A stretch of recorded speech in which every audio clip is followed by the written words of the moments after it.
Ok, vamos começar então. Boa noite. Eu sou a Flávia Souza e hoje nós vamos entrevistar o Samuel Vinente, com a intenção de tratar um pouco sobre do projeto Memórias do CAP, com a orientação do professor Fábio de Lima. Então, Samuel, por favor, se apresente.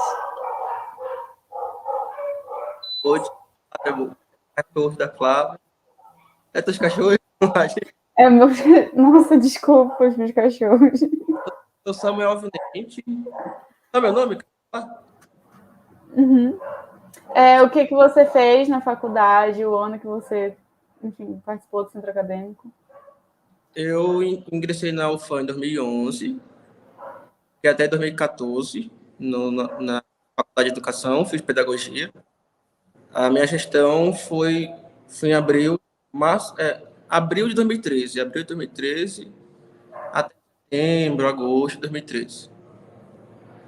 Então, já começando com a questão dos questionários, a primeira pergunta que eu te faço é qual foi o exato período que você foi estudante de pedagogia na UFAM? 2011 a 2014.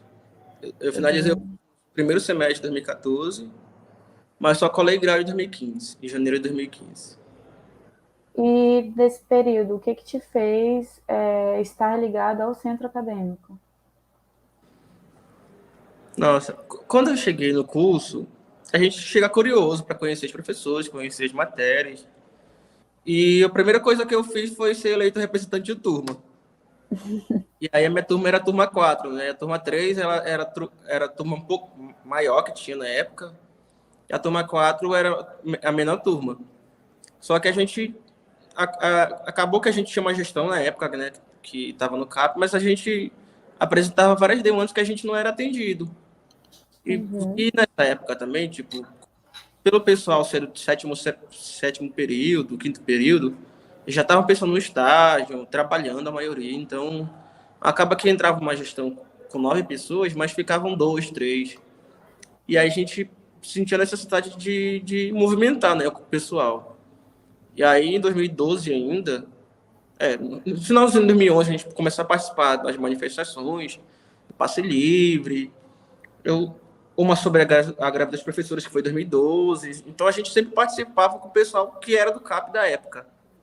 Uhum. E aí, acabando a gestão, o CAP continuou e a gente começou a fazer uma mobilização para ter uma nova eleição nesse período, né? Sim. E o que te fez, na verdade, seria relacionado à representação na tua educação básica? Se tu teve algum tipo de representação, se tinha um grêmio, Ah, na educação básica? isso. Na educação básica eu fui no máximo representante de sala, de grêmio, essas coisas. Eu tinha muita vergonha de participar. Eu não sei, eu me achava muito nerdzinho. Eu tinha muita vergonha de participar, na verdade, de movimento, coisa assim que eu pudesse me expor, que eu fosse para frente e tal. Eu era muito tímido. Mas ainda assim eu fui representante de sala. Eu acho que no nono ano, no oitavo ano do fundamental. Mas no ensino médio eu quase nem ia para aula, né? Eu não gostava de estudar no ensino médio. O ensino médio foi triste. É complicado, é complicado. Agora, nesse período que tu se candidatou ao centro acadêmico, de alguma forma tu estava ligado, ou até mesmo a tua candidatura, a tua chapa, a algum partido político? Não. Na Não. verdade, a gente tinha um movimento nessa época muito contrário à Uni, muito contrário à UBS, muito contrário ao JS. Então, mesmo sem a gente acaba de ingressar, né? Mesmo sem conhecer esses movimentos, a gente acabou criando uma antipatia, porque o pessoal que vinha antes da gente, eles colocavam isso na nossa cabeça, né? Que a gente não era para se somar a eles, para ouvir as conversas do pessoal, tudo. Então, isso, de certa forma, teve uma grande influência na minha vida política e acadêmica, né? Tanto que quando eu fui candidato, chegou um desses membros da UJS, oferecer apoio, oferecer faixas, camisas, bolsas para a gente fazer nas campanhas, e eu não aceitei por influência, né, desse grupo que era antipartidário. Então, já foi bem depois que eu Para te ter ideia, eu me filiei a um partido político em 2019 já.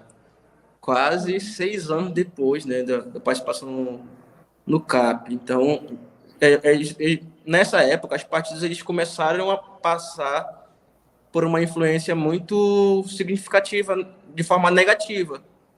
Se você parar para pensar, 2012, 2013, foi aquela conjuntura política que os partidos estavam desacreditados, as instituições estavam desacreditadas, tanto que em 2013 houve aquele movimento do Vem para a Rua, lá para maio, para junho, que em 2016 culminou com a destituição da Dilma do poder. Então, nesse momento, a gente pouco falava de partido político, pouco se mobilizava por meio do partido político. Pouco dessa lavagem cerebral que a gente vem recebendo, né? Desde quando a gente ingressou na universidade, que o partido político não era bom, que só defendia interesses particulares, então a gente Agora, não. com relação a essa oferta, por exemplo, eu vou te oferecer bottoms, vou te oferecer camisas, mas ocorreu algo que exigisse de vocês essa troca? Por exemplo, eu te dou bottoms, te dou camisas, mas em troca tu tem que propagar a minha ideologia. Eles chegaram a ter esse tipo de conversa com vocês? Não, na verdade, eu lembro que ele chegou se apresentando, né, dizendo que era de movimento e tal.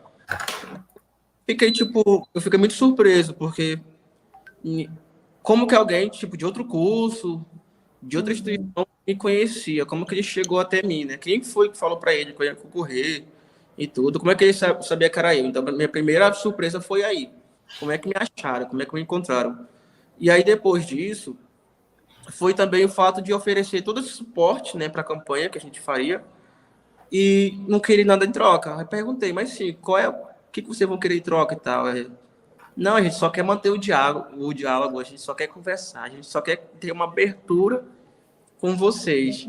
Então foi a única coisa que ele ofertou na época.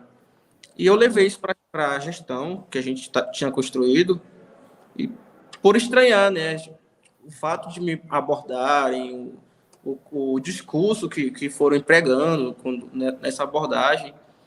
E aí a turma não concordou, disseram que era para se afastar e tudo, porque era de movimento que a gente, naquela época, já tinha aquela antipatia, né? Uhum. Mas a proposta que fizeram foi essa, manter o diálogo. Eles, tipo, dariam esse apoio, mas eles queriam um centro aberto, não sei se para receber as demandas que eles passariam, se para a gente mobilizar alguma ação do que o movimento faria depois. É Isso não conquistar ficou. mais público, no caso. Hum? Conquistar mais público, no caso. Eu não sei, talvez eu acho que pelo fato da gente se ganhasse, né? Por meio desse apoio, a gente ter tipo uma dívida com eles, não sei. Eu acredito que você tem isso, a demanda. E como foi o teu processo de candidatura? Como foi o teu preparo? O que vocês fizeram para se eleger, no caso? Então, a gente começou a candidatura em 2012 ainda. Foi quando acabou a gestão do Abel, e aí a gente queria uma gestão que fosse diferente da gestão do Abel, né? Mas que a gente pudesse contar com o apoio deles, porque a maioria desse pessoal da gestão anterior já estava tipo no sétimo semestre, no nono semestre, um ou dois do quinto, então a gente sabia que não poderia contar muito com eles. E eu era do segundo período ainda, terceiro semestre ainda, né? Quando a gente montou a chapa, e eu estava como vice da chapa da Caroline. A Caroline aí formou uma chapa da minha turma com o pessoal do sétimo semestre, do quinto semestre, e eu me candidatei como vice. E a outra chapa era totalmente de calouros, dos calouros de 2012, né? Com alguns membros do sétimo semestre e do quinto semestre. E a gente chegou a fazer campanha, ir nas salas, fazer folder. Só que aí houve um processo de interrupção desse processo, né? Que culminou com a não eleição de nenhuma das chapas. E aí o que apareceu, né? Qual foi o maior contexto que culminou com essa não eleição? que o estatuto do centro acadêmico precisava ser revisto, porque tinha algumas coisas que precisavam ser alteradas. E as Uhum. chapes elas também começaram a levar essa discussão de forma muito acalorada, sabe? Levaram muito para o pessoal a discussão. Aí ficou um embate muito pesado nessa época. Foi uma. Esse pleito virou uma baixaria, na verdade.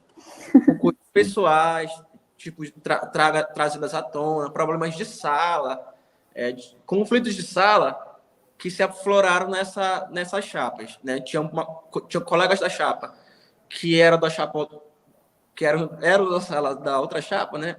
Que se davam bem, aí tudo isso foi levado para o lado pessoal. E aí depois, com a greve, suspendeu tudo, né? Não houve mais nada, não houve reunião, não houve mais nada. A gente retomou esse processo em 2013 já. A greve acabou em outubro de 2012. Aí foi eleita uma gestão interina, que eu não lembro quem foi na época. Aí essa mesma gestão ficou na comissão eleitoral. Aí a comissão eleitoral, acho que em fevereiro, março de 2013, lançou o edital e as chapas deveriam se concorrer. Mas a gente estava numa época que estava ingressando calouro, em junho, eles ingressariam em junho, na verdade. Então, nessa época, que mais se candidatava eram os calouros, né? Foi por isso que eu me candidatei em 2012. E, tipo, não tinha Diferente. interesse do pessoal participar. E aí, Atualmente, as pessoas mais antigas que se candidatam, né? Os calouros já ficam mais reservados. oi? Atualmente, as pessoas mais avançadas no curso, elas se candidatam e os calouros ficam mais reservados. Não, mas É, nessa época mudou. já era o contrário, porque o pessoal chegava querendo animar, querendo mudar o curso, mudar as coisas, que eles, tipo, não tinham conhecimento, né? E aí, nessa época, era muito comum os calouros eles terem bastante integrantes nas chapas, até porque eram eles que iam continuar no curso, né? Eram eles que iam fazer um movimento e crescendo por aí. E aí, como não houve inscrição, aí me chamaram de novo para participar, só que, tipo, a gente não conseguiu ver um presidente nem nada. Aí sobrou para mim. Como já tinha sido candidato da outra como vice, eu subiria para a presidência. Aí os outros 500 foi achar um vice. Porque eu consegui, na época, uma diretora de comunicação, que inclusive era do NEPED, era muito colega minha do NEPED, só que ela era da turma de 2010.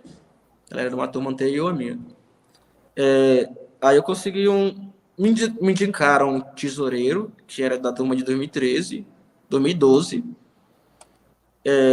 a secretária da turma de 2012, que foi candidata da outra chapa, no outro pleito, né, que não teve. Que eu vá lembrando, era mais isso. Aí a diretora de patrimônio de 2010, 2011 e a vice 2011. Como a Arícia, que é essa menina que eu tô falando, ela tinha mais desenvoltura, ela falava bem, só que ela não queria ser presidente, ela ficou como vice. E a gente montou a proposta. E nessa época até falou com o pessoal do grupo de pesquisa, para vocês concordavam. Aí a minha orientadora, ela foi contra no início, ela falava que ela não queria. Porque eu fazia muito projeto de pesquisa, extensão. Eu era monitor Uhum. na época, eu não sei se era monitor dela. Eu acho que era monitor do Alderi. Não sei qual era a disciplina que eu era monitor. A gente tinha capítulo de livro para escrever, tinha PIBIC para fazer. E eu já tinha acabado meu primeiro PIBIC. E a gente tinha ganhado uma premiação naquele CONIC, né, que é o evento da iniciação científica. Sim. Então, tipo, a gente tinha. E ela tinha um medo que o CAP atrapalhasse, né, esse processo de construção que a gente estava tendo. Mas aí, alguns colegas do grupo apoiaram e a gente foi para frente. A gente escreveu, foi pedir voto, fez campanha nas redes sociais, marcou o pessoal. E eu pensei, tipo, que ia ter 10 votos, 15 votos. A gente teve bastante votos. Não sei se foram 120, 140 votos, foi por aí. Depois de uma greve enorme, né? De 4 meses de greve, Um alto quantitativo. Muito antes, bom. antes das férias. Antes das férias. Porque depois que a gente voltou, as férias ficaram atrapalhadas. Uma dúvida. No caso, você teve duas chapas que foram indicadas, só que não ocorreu a eleição por conta do período da greve também. Nesse período de greve, a gestão do Abel, ele continuou ou o centro acadêmico ficou parado, ficou sem representatividade? Agora que eu não consigo lembrar. Eu acredito que. Não, no período da greve teve uma gestão temporária. Depois desses conflitos, foi eleita uma gestão temporária que ia conduzir a mudança do regimento. Do regimento? Como é que é o nome? Estatuto do CAP. Oculto. Isso. Uhum. Era essa comissão que iria trabalhar essa discussão do estatuto, fazer as alterações que eram necessárias para convocar as eleições. Só que a greve ela se estendeu e aí acabou que a gente demorou bastante, né, para chamar essa eleição. Mas o que aconteceu nessa época? Aconteceu algo muito positivo, que nesse período a gente se uniu os professores para fazer para ajudar, né, no movimento dessa época. Então, eu lembro que a gente fazia acampamentos na Edua, na FEF, a gente montava a barraca, o pessoal fazia Ah, que festa. legal. Então, a gente acabou se unindo. O pessoal que era da chapa contrária à nossa chapa, a gente se uniu no mesmo movimento, ia para as ruas, participava das manifestações. Então, de certa forma, acalmou um pouco mais os ânimos, que ficaram muito exaltados, né, antes disso. E eu lembro que esse pessoal da gestão interina, eles chegaram a fazer algumas convocações para a gente participar desses acampamentos e tudo, mas a gestão da Abel já não ficou mais, não. Agora, tu lembras das chapas que estavam concorrendo com vocês na época? Do nome da chapa? Possivelmente, sim. E se eles tinham alguma ligação com partidos ou grupos políticos? A chapa, a outra chapa, eu acho que o presidente era um calouro, mas tinha gente da JS, do PCdoB, que fazia parte dessa chapa. Eu, eu não sei se conhece a Paula, não conheceu a Paula, não sei se ela já formou. A Paula, ela era da JS nessa época. O Eli, não sei de qual partido ele era, mas ele veio com umas conversas de ser anarquista e tal, mas ele era vinculado a um partido político. Não vou lembrar qual era o nome agora. A Tagla também. Depois ela foi ser da OJS. Mas partido político, eu acredito que se tinha alguém que era, né, a gente não sabia, a gente não tinha conhecimento. Mas que era desse movimento da JS, a gente sabia que eles eram, que faziam parte. Porque E quais todo mundo que é foram. JS é filiado ao PCdoB, né? Então, tipo, não dá para dizer que eram filiados. Sim, está tudo bem. Ah, Quais foram as propostas de desenvolvimento que vocês fizeram na tua gestão? Na candidatura e durante? então, a gente colocou 10 pontos. Eu lembro que uma delas era que os estudantes eles participassem mais dos jogos universitários, que a gente tivesse times de várias modalidades para participação, que a gente participasse também do festival folclórico, que na época era promovido, né, pela Daesh. Então a gente tinha como proposta pensar uma bandeira, né, de financiar a participação do pessoal por meio das barracas, entrar com suporte para que o pessoal que era finalista dos cursos pudesse ter essa barraca sem precisar gastar muito. Então a gente tinha a ideia de colher um fundo, né, para subsidiar essa participação. A gente queria que todos os estudantes da época tivessem acesso aos editais, porque na época a reitoria tinha um programa muito legal, que era o PECTEC, que era um programa que que tivesse um artigo aprovado no evento e tal, você pudesse concorrer, ganhar passagem, ganhar diária. E aí a gente queria que todo mundo tivesse acesso a esse programa. Então, a nossa primeira proposta era mais ou menos como é que eu posso falar? De informação mesmo, né? Para aquele estudante que acabou de entrar, aquele estudante que já estava oitavo período, no sétimo período, que não soubesse, tivesse acesso a essa informação. A gente também queria ampliar a participação dos estudantes nos grupos de pesquisa, porque houve uma época que só quem participava do grupo de pesquisa era aquele melhor aluno da turma, era aquele aluno que mais conversava com o professor e tal. Não era uma coisa muito aberta como já é hoje, né? Hoje a gente tem as acolhidas, os professores eles apresentam os grupos, né? Convidam os alunos. Antigamente não era assim. Então a gente, de certa forma, via a necessidade da gente reivindicar a nossa participação nessas ações de pesquisa, de extensão. E, para mim, as maiores era a criação de um PET da pedagogia, porque a gente sabia que outros cursos tinham um PET. O PET de administração, por exemplo, era muito forte, fazia vários eventos, fazia várias conversas. Projeto de extensão e tecnologia, PET? Seria só uma dúvida. Um tutorial. Oi? Programa de educação tutorial. Ah. É um programa bem grande, né, que realiza eventos, projetos. Dentro dele tem várias ações. E tem bolsa para isso, tem professor coordenador e tem bolsas. E a gente queria trazer um desses para a Faced. Além da participação dos alunos nas monitorias, porque a gente não tinha uma monitoria com bolsa. Nessa época, a gente fez o levantamento. Desde quando eu ingressei no FAN, a gente não tinha um bolsista de monitoria. E aí, quando a gente levou isso para os colegiados, eles falavam, porque os alunos não procuram a gente. Mas os alunos só vão procurar vocês se vocês oferecerem as vagas. E se essas vagas tiverem bolsa. E aí, a partir disso, começou a chamada para a gente enviar, era semestralmente, né, para a PROEG, a lista dos professores que iam pedir monitores, se ia ter bolsa ou se ia ser voluntário, e o prazo para o aluno se inscrever. E a outra coisa também que eu queria colocar era a monitoria, o PET, e tem mais alguma coisa com bolsa que eu não vou lembrar agora, que a gente queria que chegasse na Faced. Era o PIBID. Era o PIBID. PIBID. Porque foi a época que o MEC lançou o edital do PIBID, então a gente já sabia que tinha algumas instituições que tinham esse programa e que tinham os bolsistas.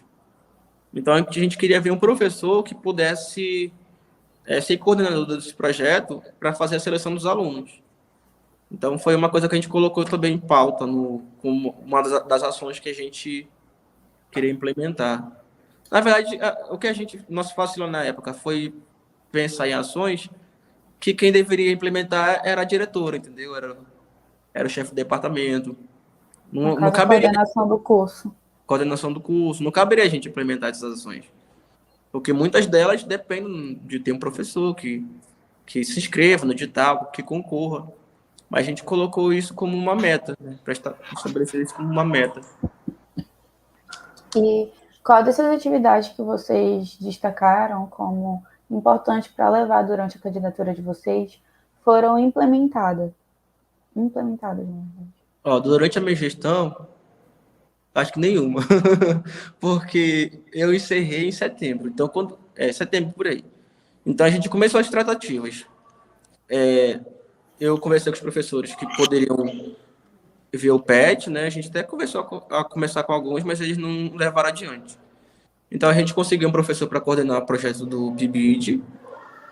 A gente conseguiu também implementar a participação dos discentes nas monitorias. Então, desde essa época, passou a ter edital para monitor. A gente conseguiu implementar o evento, que eu não falei que estava na proposta, mas a gente tinha a proposta de fazer um evento nosso, além da Semana de Pedagogia, porque a nossa proposta era fazer a Semana de Pedagogia com um convidado de fora, né, trazer alguém para participar, dando uma palestra e tal, que fosse bastante experiente na área de educação, mas fazer um congresso nosso, de estudante mesmo, para a gente discutir, ver documento que precisar alterar, levantar as demandas dos alunos para levar para os professores, tentar ver alguma modificação no curso, porque na época o curso era de 5 anos. Então a gente achava muito inviável passar 5 anos numa universidade para ter uma formação. A universidade particular ofertava em 3 anos e meio. Sim. Sem falar nas greves que a gente tinha nessa época, porque era um greve de 3, 4 meses. Então acabava que inviabilizava muito a nossa formação. E o nosso contexto era de alunos vulneráveis economicamente, que precisavam do diploma, né, para Trabalhar. emprego, para trabalhar, para passar no concurso. E aí a gente teve essa dificuldade. Então, muitas coisas a gente levou. Foi nessa época que começaram a reformular o curso. E a gente pediu para participar das reuniões do NDE. Na época, nesse congresso que a gente fez, a gente chamou o NDE para conversar com os alunos, para fazer uma oficina. E também a gente queria que os alunos eles, tipo, achassem que a pesquisa não era uma coisa muito distante da realidade deles. Porque o pessoal, para fazer pesquisa, tinha que ter um projeto, tinha que ter um orientador. Então, às vezes, faltava um pouco mais de conhecimento em relação aos programas da UFAM na época, né? O PIBIC como um deles. Aí eu acredito que esse congresso ele deu tipo um start, né, para a gente começar a discutir isso. Mas ficaram faltando algumas propostas serem implementadas mesmo. A CEMAP, por exemplo, a gente não conseguiu implementar a CEMAP. E depois que eu saí, a minha vice também não conseguiu implementar. Eles fizeram um evento em dezembro, que eu não vou lembrar o nome, mas foi tipo uma palestra com um cara, professor externo, mas não foi uma semana de pedagogia. E Mas, como era o...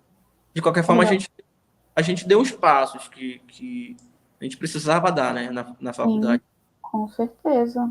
Foi primordial. Essa questão das monitorias e das bolsas é primordial. Hoje em dia também se continua na luta de permanência e de aumento de quantidade de bolsas na faculdade, mas só se existe porque houve um processo, houve alguém que começou, no caso. A gente fez parte desse processo, é isso que deixa a gente feliz, porque a gente tinha muito embate com o professor, sabe? Embate, tipo, que a gente às vezes leva para a vida toda. Tem professor que até hoje já me respeita, porque depois eu entrei na UFAM como técnico em assuntos educacionais e tudo. Embora eu não tenha ido para a faculdade, porque me lotaram na reitoria, a gente tinha bastante atividade, né, com a faculdade e tudo. Então, acho que essa parte do ranço, de professor-aluno, já passou, né? Mas nessa época a gente teve muito. A gente acabou agregando muitos conflitos que não eram nossos. Por exemplo, a faculdade ela sempre teve dois grupos. Não sei se hoje ainda está assim.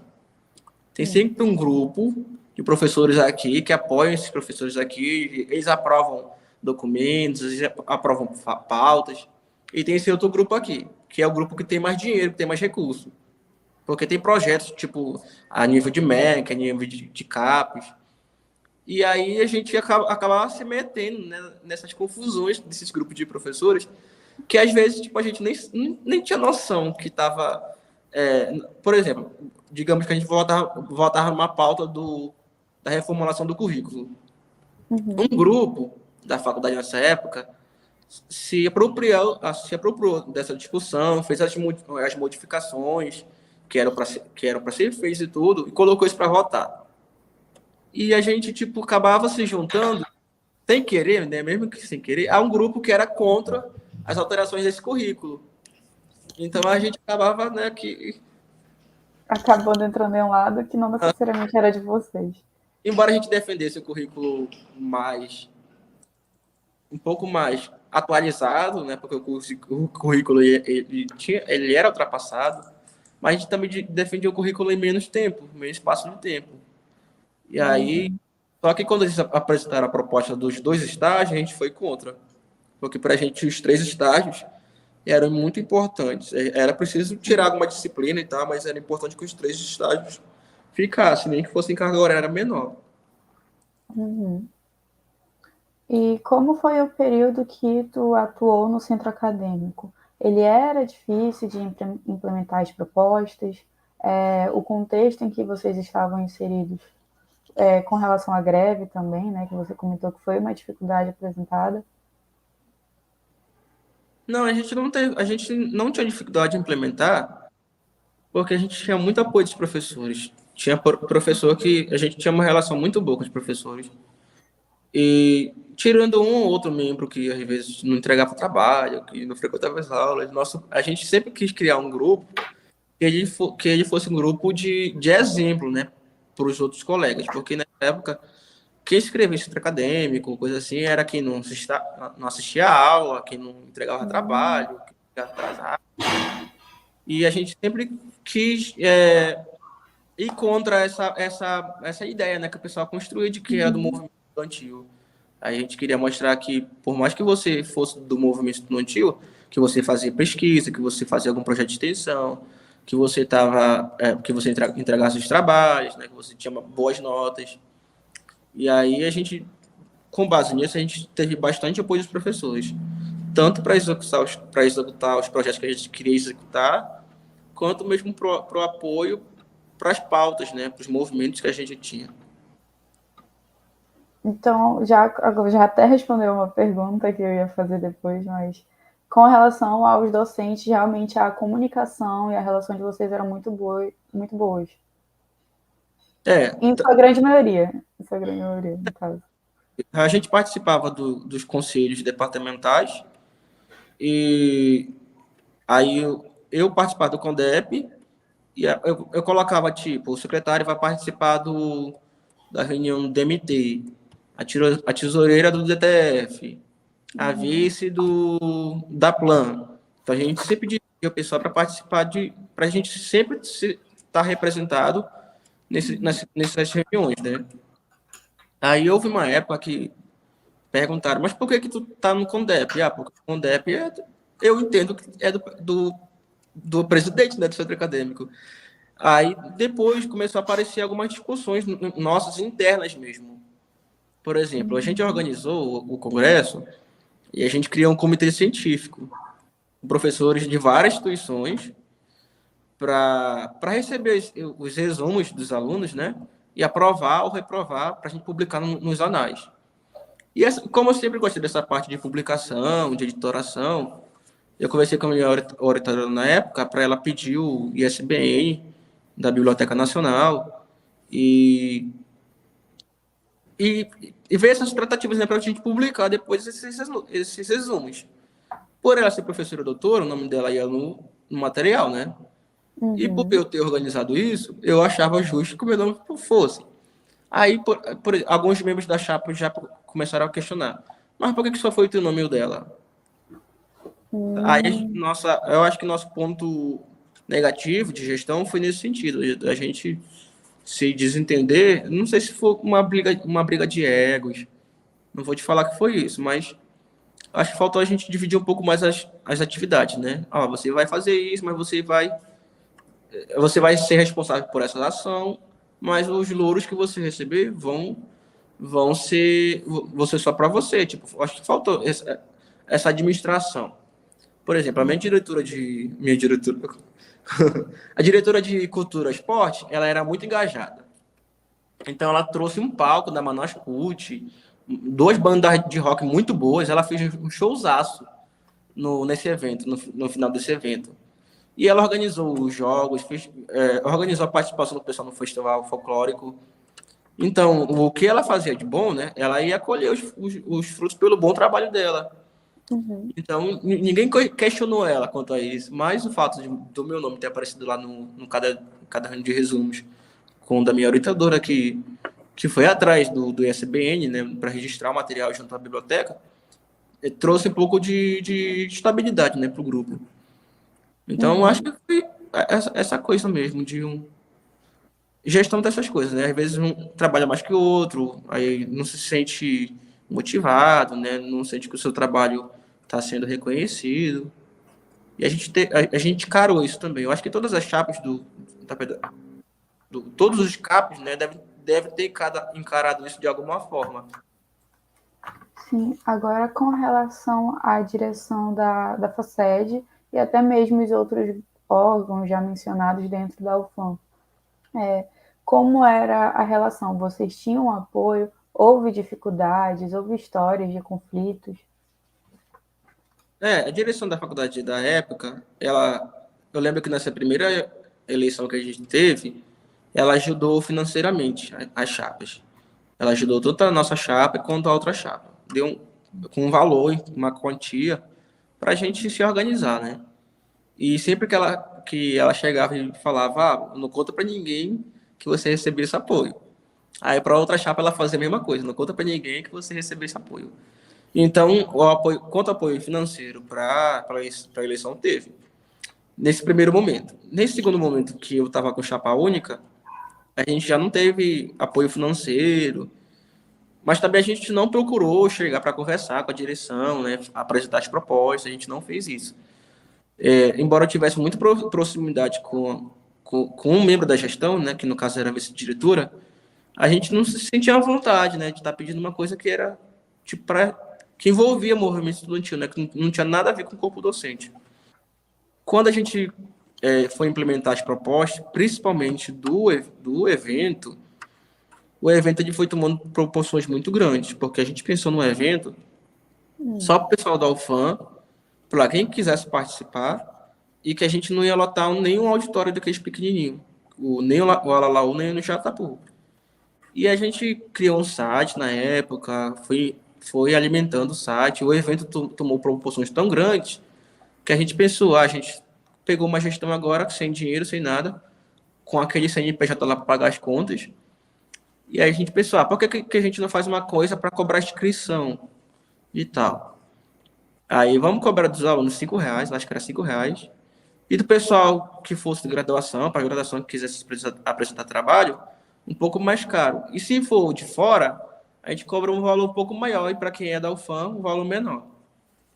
E aí esse processo, mas vai cobrar, não vai cobrar e tal, como é que vai ser? A gente teve muita gente contrária, muito professor contrário, que não apoiava, mas a gente teve muito professor que apoiou. Inclusive foi pauta no conselho, no CONDEP, né, no Conselho Departamental, e lá foi aprovado o evento. E além de aprovação do evento, foi cobrada a frequência obrigatória dos alunos, não teria aula. Então aí a gente ganhou os auditórios que a gente tinha na faculdade e mais as salas de aula. Como a gente tinha ganhado o espaço das salas de aula, aí eu pensei, vamos fazer oficinas, vamos fazer minicursos, porque não vai caber todo isso de gente no auditório. Então, se a gente não conseguir colocar tanto pessoal nos auditórios, vamos colocar pelo menos nas oficinas, nos minicursos. Então, a gente teve uma oficina que deu 50 pessoas, 40 pessoas. Então, a gente fez várias oficinas, vários minicursos, com temas legais, com temas sobre infância, com temas sobre a elaboração de artigos científicos. A gente fez vários trabalhos que abarcassem não só só educação infantil, só gestão, coisas que fossem que chamasse a atenção desses alunos para todos as sub-áreas da pedagogia. Então, nisso a gente conseguiu bastante apoio, porque muitos professores se voluntariaram para ministrarem essas oficinas, esses minicursos. E aí teve a discussão do currículo, né? A gente conseguiu dar meio que uma balançada, né, na faculdade, porque embora a gente tivesse tido um evento grande assim antes, como a semana de pedagogia, a semana de pedagogia do Abel, da gestão do Abel, foi muito boa, porque teve convidados externos, né? Mas, tipo, não era com o dinheiro do CAP, esses convidados eram trazidos com o dinheiro do programa de graduação, que acabava se unindo ao CAP fazendo um evento só. Uhum. E a gente não tinha condições de trazer alguém de fora e tudo. Embora a gente até convidasse alguns professores eles foram voluntários, né, na oferta dos minicursos, das oficinas, mas para trazer convidado para palestrar, coisas assim, a gente não tinha condições. Mas ainda assim a gente conseguiu fazer um evento bastante amplo, né, com bastante participação. E com muita gente de outras instituições. O que agradou a gente foi isso. Porque o pessoal das faculdades particulares, da UEA, do Instituto Federal que participaram, eles começaram a ver a pedagogia da UFAM com outro olhar. Sim. Eu acho que isso ajudou bastante. Mais representatividade, no caso. Sim. Com relação a um tópico que você tocou, que eu gostaria de perguntar também, seria o CNPJ. O que aconteceu com ele, porque essa dificuldade para reformular o estatuto, com relação seria a dívida? Qual foi a história do CNPJ? A história do CNPJ, até onde eu sei, né? A história do CNPJ, a gente pensou que fosse algo da gestão do Abel, porque nessa época a gente, quando a gente fez essa primeira chapa, era tipo para combater esse negócio da corrupção que tinha e tal. Houve um trote em 2012, com os caras de 2012, que resultou uma quantia de dinheiro, né, arrecadada pelos calores e tal, que foi para o CAP, que ia ser destinado para o CAP para fazer alguma ação, ou era para encomendar a bandeira dos jogos, ou era para comprar fantasia para o festival, alguma coisa assim. É como teve a greve no mesmo ano, não teve esses eventos. Então acaba que o dinheiro não foi usado. Uhum. E a gente sempre cobrava, né? Cadê esse dinheiro e tal? Cadê esse dinheiro? Tem a ver com o CNPJ? Tem a ver e tal? Não tinha nada a ver. Esse dinheiro era de uma gestão anterior, né? Que não foi prestado contas. Ninguém viu, ninguém mais falou sobre esse assunto. Mas isso foi pano para manga durante muito tempo. Durante muito tempo, os principais conflitos, né? Nessa questão do movimento estudantil se deram por conta desse valor, que era R$ 300, 200 alguma coisa na época, não lembro, mas que não foi prestado contas. Mas anterior a essa treta, né, teve a questão do CNPJ. Não sei se era da chapa de 2008, da chapa de 2009, foi muito antes da gente ingressar na universidade. Eles tinham criado o CNPJ para conseguir financiamento, né, e tal. E parece, nessa época, a gente tinha uma reprografia no CAP. Não sei se vocês pegaram essa época ainda. Aí, Não necessariamente uma repografia, mas tinha uma impressora que às vezes era utilizada ou não. não, Uma coisa mais... aí o CAP, a FACED, ela teve umas modificações na estrutura em 2011, por aí, e o CAP ganhou duas salas. Ele ganhou aquela sala lá de baixo e a sala de cima, que era depois da escada. E nessa sala de cima, parece que nessa época foi cedido para reprografia, que a gente tinha uma reprografia na FACED, que ela imprimia as coisas do CAP, entendeu? A gente precisava imprimir o folder, uma coisa assim, e eles imprimiam. Então, parece que a contrapartida era essa, eles iam imprimir material do CAP e iam ocupar o espaço. Só que isso era ilegal, né? Porque não tinha normativa jurídica para isso. E parece que é dessa época que aparece esse problema aí do CNPJ. Então, eles criaram o CNPJ com a obtenção de ter uma repografia, no caso, para fazer impressão para os alunos ou será para o Essa CNPJ? reprografia ela já veio depois, já. Ah, Não sim. sei se muito depois ou muito próximo, mas não tem a ver com o CNPJ, não. O CNPJ, não sei se é do secretário, do tesoureiro de uma chapa, que contraiu uma dívida e tal, e não pagou. E a gente não teve, né, na época, condições de pegar esse CNPJ para resolver e tal, porque está no CPF desse cidadão. Eu lembro que era um homem, não lembro o nome dele. A gente também não chegou a encontrar eles, porque parece que eles invadiram do curso. E o pessoal que tipo, já tinha feito parte do curso já tinha formado. Então acabou que a gente não tinha muito contato com os documentos anteriores. Da gestão da Bel, a gente ainda tinha alguma documentação no CAP. E da nossa gestão, a gente tentou deixar o máximo transparente. Qualquer nota fiscal que a gente pegava, qualquer compra que a gente fazia, eu falava, pessoal, vamos tirar a cópia e vamos deixar a original aqui. Porque para o pessoal que vir depois ter acesso de como que a gente fazia. Eu fazia isso tanto para os ofícios, porque a gente fazia muito ofício. Nos ofícios a gente pedia doações, pedia várias coisas, por exemplo, livros para sortear no congresso, pastas para dar para os participantes, papel A4 para os professores usarem nas oficinas. Então a gente fazia muita doação e foi inclusive por meio desses ofícios que a gente conseguiu o papo da Manascut, a gente conseguiu parte da Proeste, a gente conseguiu material da Proeg para colocar dentro dessas pastas, tudo era via ofício. E aí eu sempre pedia, principalmente para o pessoal da secretaria, né, da tesouraria do CAP, deixar tudo isso naquelas pastas pretas do CAP, para quem chegasse depois, pegasse o modelo, né, visse como é que a gente fez, a gente também deixava isso no computador, o computador era meio zoado. Tava nas últimas já, mas a gente tinha tanto em formato digital quanto em formato impresso. Para justamente a pessoa que ela quiser organizar um evento, ela vai pegar o material lá todinho, ver como é que a gente fez e fazer igual, fazer até melhor. A ideia era essa, da gente registrar as ações. Quando a Agora, gente vendo com o CNPJ era de outra pessoa, a gente não podia pegar, e que para a gente criar um outro CNPJ tinha que ter um estatuto, aprovação em assembleia e tudo. A gente uhum, até foi inviável, tipo, se queimar, né, por conta de uma, uhum, de uma coisa que era passageira, porque gestão, a não ser que você, tipo, tenha, como é que eu vou falar? Interesses, né, de se manter muito tempo numa gestão e tudo, e administrar um dinheiro que não é seu, né, é o dinheiro dos alunos e tal, que tem que voltar para eles de qualquer forma. É complicado a gente se meter num problema desse que não vai ter como resolver depois, né? E aí, sim, pelo menos na minha gestão, a gente optou por não pegar CNPJ, não criar CNPJ. A gente tentou, inclusive no Congresso, alterar o estatuto. Mas como a gente teve uma programação muito extensa, esse espaço do debate com os alunos, do Congresso mesmo, que era uma sexta-feira, uma quarta-feira, eu não lembro o dia, acabou não acontecendo. Então aí a gente acabou. O objetivo principal do Congresso, que era alterar o estatuto, no fim das contas não aconteceu.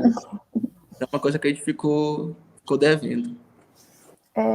só uma outra dúvida que também ficou com relação a essa pessoa que, enfim, a gente não sabe ainda a identidade. Você falou que possivelmente ele criou esse CNPJ para e efetuou uma dívida. Essa dívida, ela foi voltada para o centro acadêmico ou era uma dívida pessoal dessa pessoa?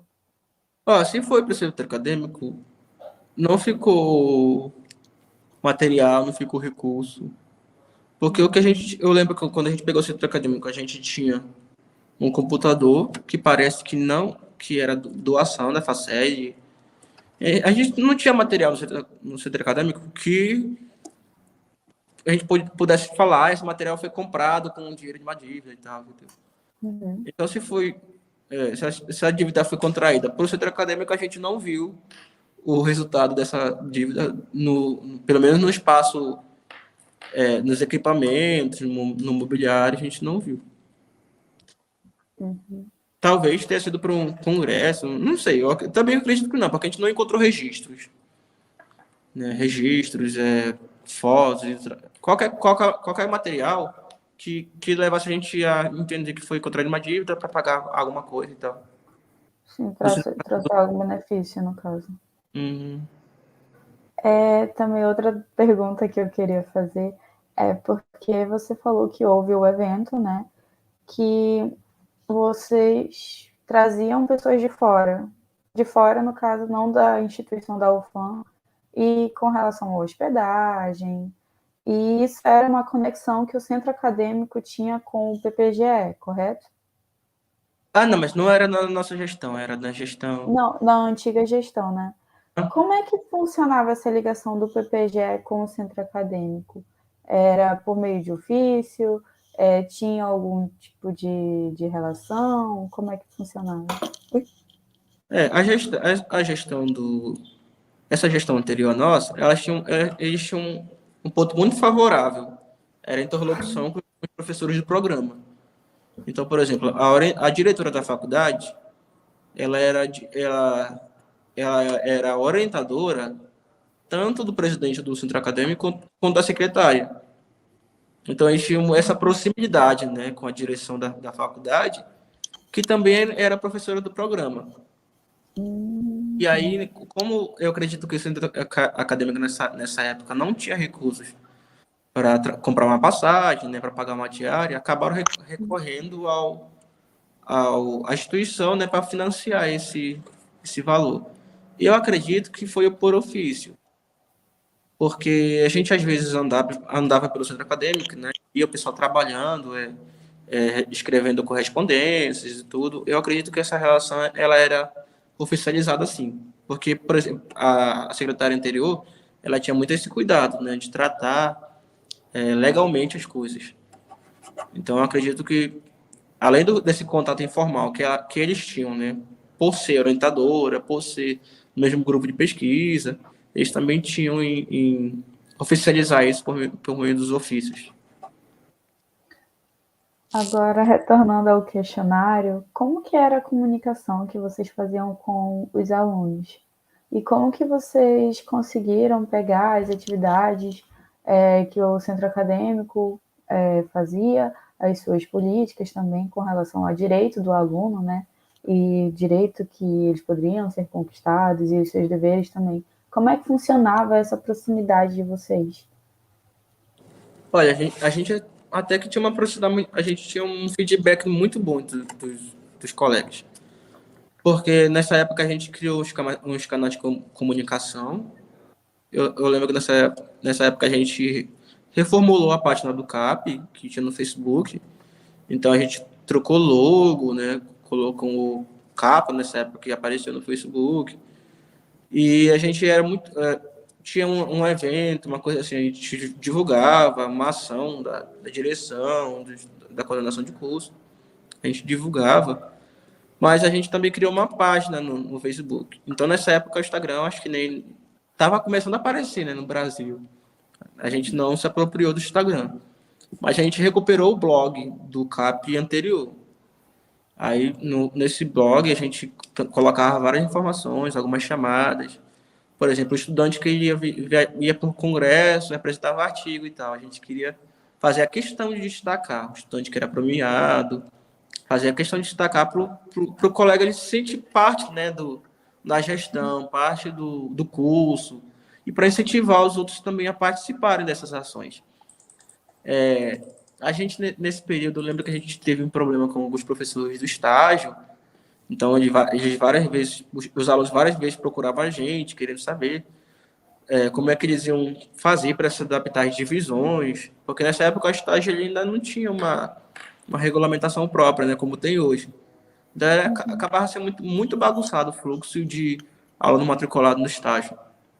Então, isso acabou sendo uma, uma reivindicação deles que a gente pegou para a gente também, para ir trabalhando.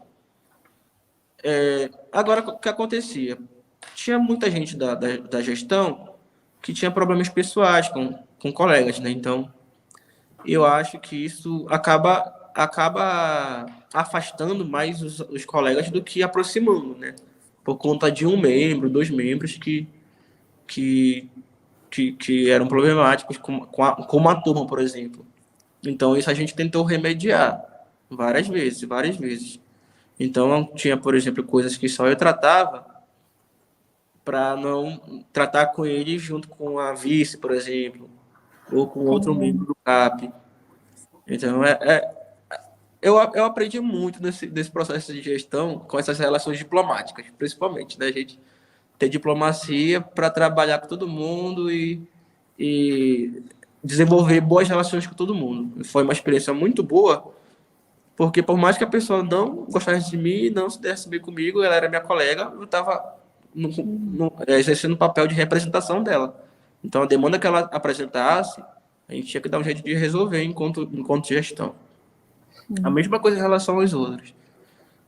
Hoje, se eu for fazer uma avaliação, mesmo com as pessoas, né, que não tinham muita afinidade com a gente, eu acredito que a gente tinha essa proximidade da pessoa encontrar a gente no corredor para conversar, da pessoa encontrar a gente no ponto de ônibus para trazer uma demanda, né, da gente participar das reuniões com os representantes, participar das reuniões que eles faziam com a sala.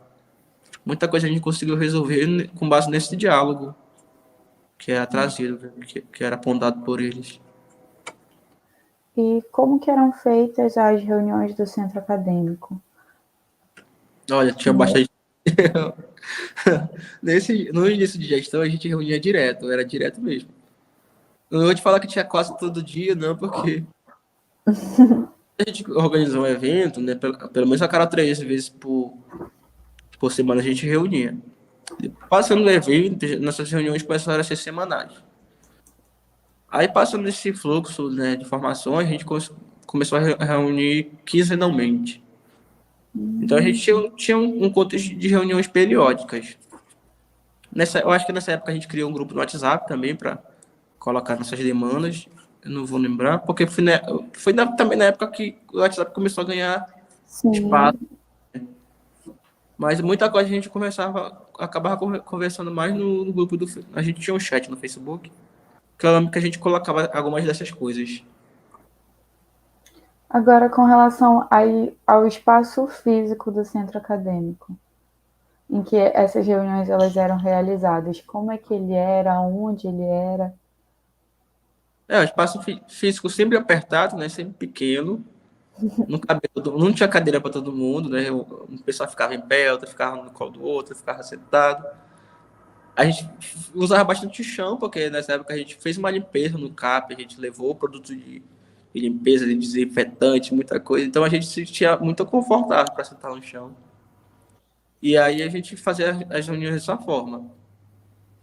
E aonde que era o centro acadêmico na tua gestão? Ainda tem um CFO, Tem, que é atrás do NEPED, né? isso, é naquela sala de frente. Ah, eu sei, ainda cheguei a participar desse espaço, eu cheguei lá. Era Foi, horrível. e a gente abria esse espaço para todo mundo, não era uma coisa do CAP. A gente tentava deixar um espaço bem confortável Sim. para qualquer pessoa que chegasse lá, quisesse alguma coisa, né? Pegasse um bombonzinho, um refrigerante, uma coisa assim, porque nessa época tinha até uma geladeira. Então a gente sempre trazia salgado, alguma coisa assim para Ela colocar. faleceu nessa pandemia.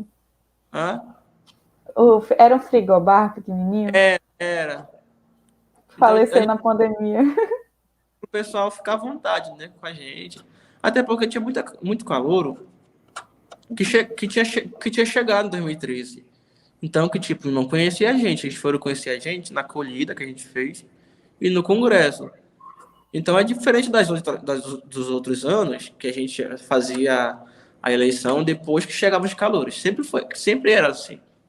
Pelo menos até onde eu sei, né?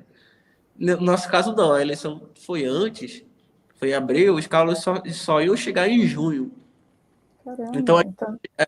esse dia que a gente não tinha muita abertura com eles. Então a gente tentou equipar esse espaço para receber eles, com as dúvidas que eles tinham, né? Que eles iam perguntar de como iam perguntar como é que faz para fazer PIB, como é que faz para emprestar livro, e a gente acabava sendo aquele ponto de apoio, né? Por esses calores. Então a gente tentou fazer um espaço bem legal para eles se sentirem confortáveis. E aí qualquer problema que eles tivessem, qualquer dúvida que eles viessem a ter no percurso, né, eles procurassem a gente, saber que eles soubessem onde era o nosso espaço. E a gente ainda tinha um cronograma de horários. A gente colocava na porta, por exemplo, eu vou para o CAP segunda à tarde, aí a vice vem segunda de manhã. A gente fazia o possível para o CAP sempre ficar aberto no horário das aulas.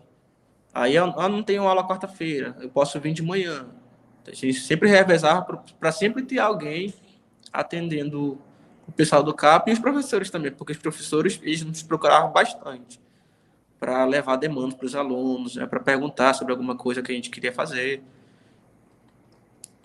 E sempre tinha que ter alguém, né? A gente sempre tinha que.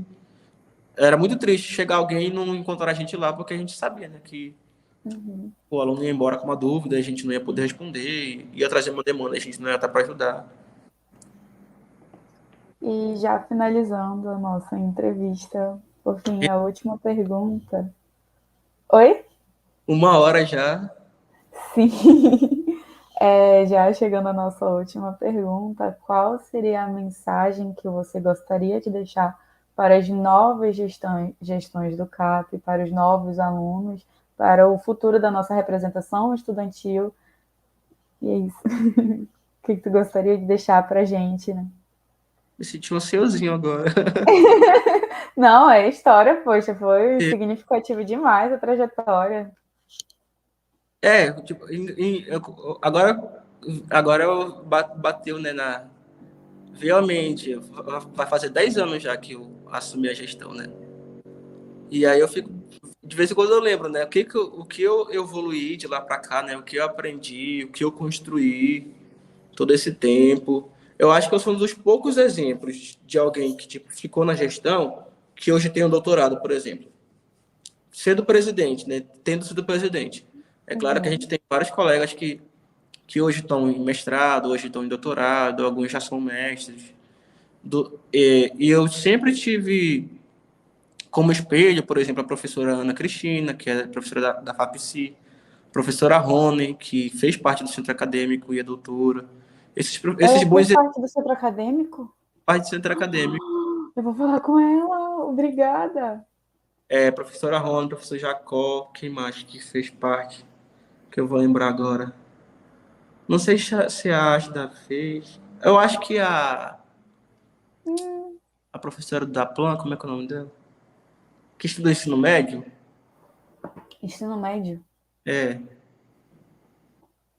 Eu acho que a Heloísa deve ter feito parte. Mas tem uma outra Eu professora, não que conheço. eu não lembro o nome dela. Professora Silvia? Ela é muito amiga da professora Silvia, ela é muito amiga. Não lembro o nome dela agora. Sexta? Não, sei isso não. É do mesmo departamento delas. Ela é professora do programa também. Eu esqueci o nome dela, mas eu acho que ela fez parte, tenho quase certeza.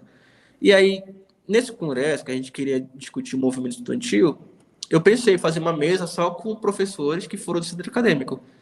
A Nossa, Socorro que fez delícia. parte, a Socorro Duarte, que é professora de educação especial, ela fez parte da mesa. A Socorro fez parte da mesa, o Jacó. A Rony não pôde porque ela estava doente. E mais alguém fez parte da mesa, que eu não vou lembrar agora. Então, eles eram exemplos, né, para mim, que um dia eu posso ser professor, um dia eu posso ser doutor, posso ser mestre. Sim. Então, eu sempre tive eles como espelho.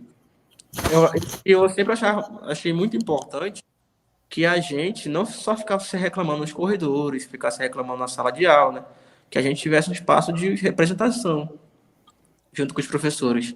Embora eu tivesse isso sem ser do centro acadêmico, mas é porque eu estava em grupo de pesquisa, né?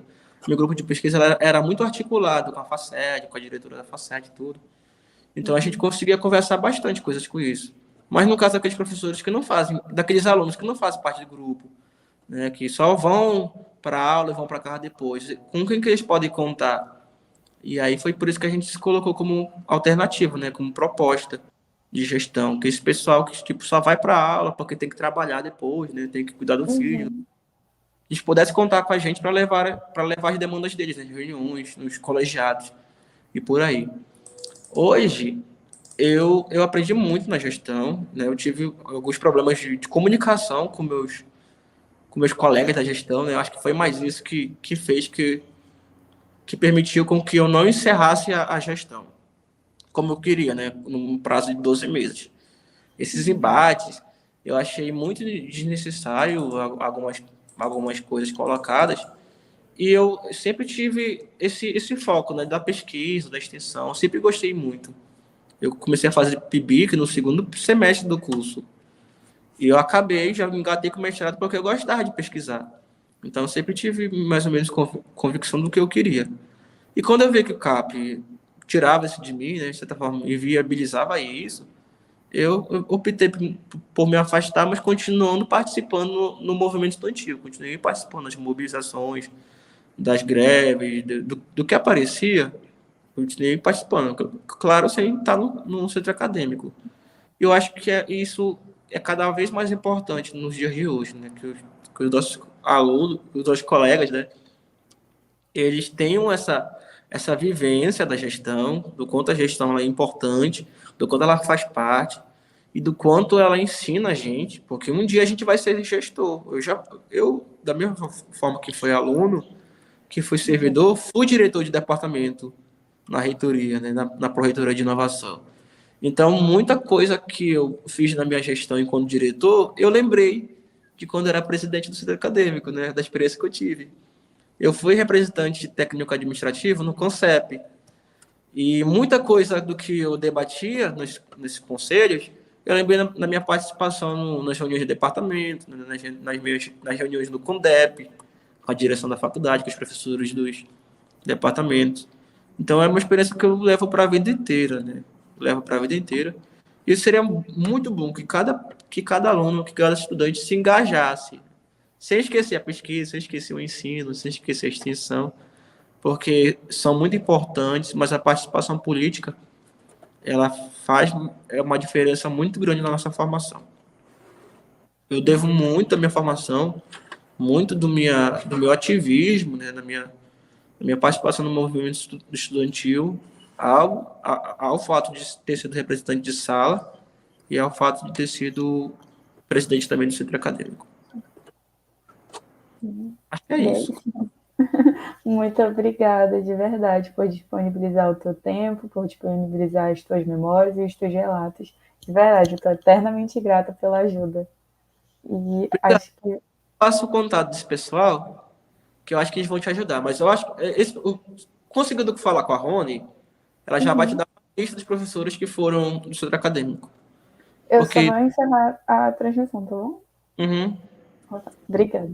Com licença. Só um minutinho.